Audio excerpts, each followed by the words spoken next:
बांदा जिले में बेमौसम बारिश से फसलों को हुई भारी नुकसान के बाद जिला कांग्रेस कमेटी ने जिलाधिकारी को ज्ञापन सौंपा है। कमेटी ने किसानों के लिए तत्काल आर्थिक सहायता और जिले को आपातग्रस्त घोषित करने की मांग की है। ज्ञापन में बताया गया है कि बुंदेलखंड क्षेत्र का बांदा जनपद एक पिछड़ा जिला है, जहां लगभग 80% आबादी खेती पर निर्भर है। पिछले 5 दिनों से लगातार हुई बेमौसम बारिश के कारण धान, अरहर, सब्जियां और मूंगफली जैसी प्रमुख फसलें बड़े पैमाने पर नष्ट हो गई हैं। कांग्रेस कमेटी ने कहा है कि किसान पहले से ही खाद की समस्या से जूझ रहे थे और अब बेमौसम बारिश ने उनकी मुश्किलें और बढ़ा दी हैं। इस प्राकृतिक आपदा से जनपद के किसानों को करोड़ों रुपए का आर्थिक नुकसान हुआ है। कमेटी ने जलधारिका से अनुरोध किया है कि वे जनपद की सभी तहसीलों के परगना मजिस्ट्रेटों को तत्काल सर्वे करने का निर्देशन दें।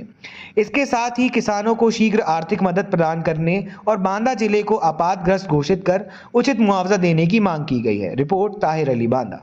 कि आज आप लोग आए हुए थे। आप जैसा कि देख रहे हैं कि पिछले एक हफ्ते से लगभग 5 दिनों तक बरसात हुई, बेमौसम बरसात। वैसे भी बुंदेलखंड का बांदा अति पिछड़ा जिला, यहाँ पर कोई उद्योग धंधे नहीं है। सभी लोग किसानी पर ही आधारित हैं। लगभग 80% लोग जनमानस लोग किसानी पर आधारित, और किसान वैसे ही परेशान था। कभी बीज को लेकर के, खाद को लेकर के मारा मारी थी। आप देख ही रहे थे कि कितनी मुश्किल से मिल रही थी। इसके बावजूद भी किसान लड़ के किसी तरह से उसकी फसल तैयार की थी।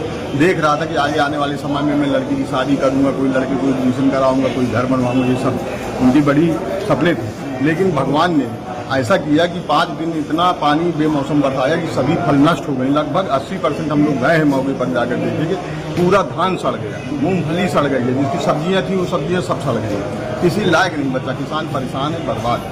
इसलिए हम मांग करने आए जिलाधिकारी महोदय से कि सभी जनपद के सभी तहसीलों के नगर मजिस्ट्रेटों को निर्देश करें कि जाकर के सर्वे कराएं और सही सर्वे कराया जाए और उचित मुआवजा दिया जाए और इस जिले को शासन से आपदा के घोषित करने के लिए मांग करते हैं।